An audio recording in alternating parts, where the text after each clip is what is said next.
আচ্ছা আমরা শুরু করছি। হ্যাঁ ভাই, আমরা কি শুরু করি? আমাদের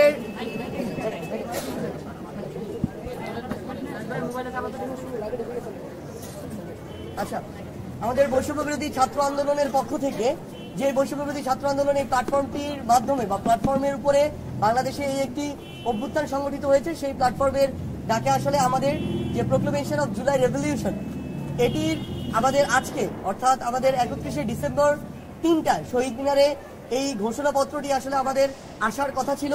কিন্তু আমরা ইতিমধ্যে আমাদের জায়গা থেকে যে জিনিসটি দেখেছি যে বাংলাদেশের যে অন্তর্বর্তীকালীন সরকার তার জায়গা থেকে পুরো বাংলাদেশকে একটি ঐক্যবদ্ধ জায়গায় এনে সেই দায়িত্বটি নিয়ে এবং এই অভ্যুত্থানের যে ডিমান্ড, সেই ডিমান্ডটিকে ধারণ করে সকল যারা বিভিন্ন ফ্যাসিস্ট বিরোধী শক্তি ছিল এবং বাংলাদেশের যারা এই অভ্যুত্থানের সাথে সম্পর্কিত রাজনৈতিক দল থেকে শুরু করে সকলকে, ইভেন যারা স্টেট মেকানিজমের সাথে সম্পৃক্ত যারা রয়েছে, সকলকে ঐক্যবদ্ধ একটি জায়গায় এনে অন্তর্বর্তীকালীন সরকার রাষ্ট্রের পক্ষ থেকে এই জিনিসটি অনুভব করেছে যে রাষ্ট্রের পক্ষ থেকে এই যে ঘোষণাপত্রটি, আমাদের এই জুলাই অভ্যুত্থানের এই ঘোষণাপত্রটি আসা উচিত এবং এটি একটি লিখিত ডকুমেন্ট হিসেবে রাষ্ট্রের পক্ষ থেকে যাওয়া উচিত। তো আমাদের জায়গা থেকে আমাদের যে জিনিসটি মনে হয়েছে সেটি হচ্ছে যে বৈষম্য বিরোধী ছাত্র আন্দোলন এই প্ল্যাটফর্মের চেয়ে রাষ্ট্র যখন এই দায়িত্বটি নিয়ে নেয়, অন্তর্বর্তীকালীন সরকার যখন এই দায়িত্বটি নিয়ে নেয়, আমরা আমাদের জায়গা থেকে এই বিষয়টিকে সাধুবাদ জানাই এবং স্বাগত জানাই। আমরা আমাদের জায়গা থেকে মনে করি যে বৈষম্য বিরোধী ছাত্র আন্দোলন যেমন এই অভ্যুত্থানে ঐক্যের প্রতীক হিসেবে ছিল, একইভাবে রাষ্ট্র এবং অন্তর্বর্তীকালীন সরকার সকল স্টেক হোল্ডারগুলোকে একটি ঐক্যের মধ্যে এনে যদি আমাদের এই প্রোক্লেমেশন সেটিকে বাস্তবায়ন করে এবং সেটি আমাদের সংবিধানের প্রিএম্বল হিসেবে অন্তর্ভুক্ত হয়, তখন এটির যে স্থায়িত্ব, এটি ন্যাশনাল ইন্টারন্যাশনাল যে অ্যাকসেপ্টেন্স এবং এটির যে সাস্টেইনেবিলিটি সেটি একদম স্থায়ী হয়। এবং আমরা সেই জায়গা থেকে মনে করি যে আমাদের অবশ্যই এই বিষয়টিকে স্বাগত জানানো উচিত। কিন্তু আমাদের জায়গা থেকে আমাদের যে 31 ডিসেম্বরে যে আমাদের শহীদ মিনার 3টায় যে আমাদের প্রোগ্রামটি ছিল, এই প্রোগ্রামটি নিয়ে এই মুহূর্তে বৈষম্য বিরোধী ছাত্র আন্দোলনের সদস্য সচিব আরিফ সোহেল তার বক্তব্য উপস্থাপন করবেন।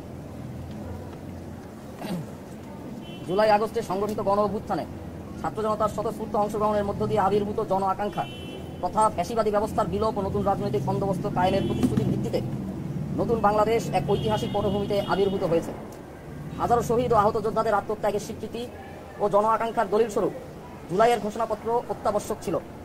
এই ঘোষণাপত্র প্রণয়নের ঐতিহাসিক দায় জুলাই গণ অভ্যুত্থানের নেতৃত্বদানকারী সংগঠন বৈষম্য বিরোধী ছাত্র আন্দোলনের উপর বর্তায়। নানা প্রতিকূলতা সত্ত্বেও আমরা বৈষম্য বিরোধী ছাত্র আন্দোলন বাংলাদেশের ছাত্র জনতার পক্ষে এই ঐতিহাসিক ঘোষণাপত্র প্রণয়ন ও ঘোষণার দায়িত্ব গ্রহণ করেছি। আমাদের উদ্যোগের ধারাবাহিকতায় বাংলাদেশের আপামর ছাত্র জনতার মধ্যে স্বতঃস্ফূর্ত ইতিবাচক সাড়া সঞ্চারিত হয়েছে।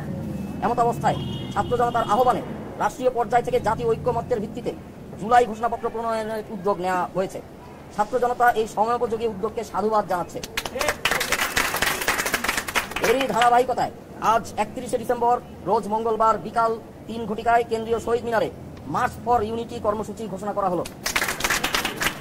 বাংলাদেশের আপামর জনসাধারণের প্রতি আমাদের উদাত্ত আহ্বান, আপনারা যে উদ্দীপনায় সংগঠিত হয়েছেন তারই ধারাবাহিকতা বজায় রেখে আগামীকালের কর্মসূচিতে স্বতঃস্ফূর্তভাবে অংশগ্রহণ করবেন।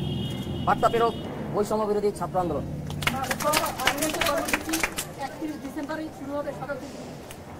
31 ডিসেম্বর বিকাল 3টায় শহীদ মিনার। জি, আজকে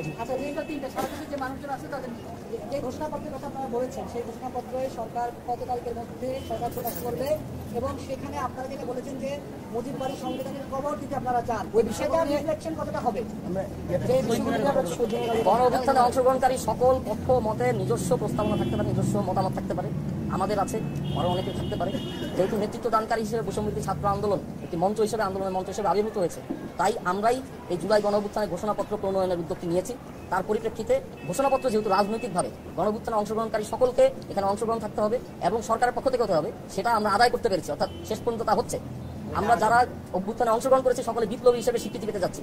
সেই জায়গা থেকে আমরা আগামীকালকে মার্চ ফর ইউনিটি ঘোষণা করেছি। আমরা সবাই ঐক্যবদ্ধ হবো, আমাদের যে জাতীয় ঐক্যমতে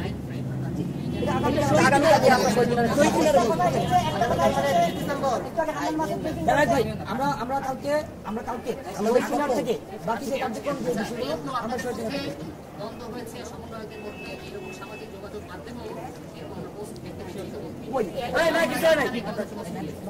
আমি কাকে এখানে দেখছেন না?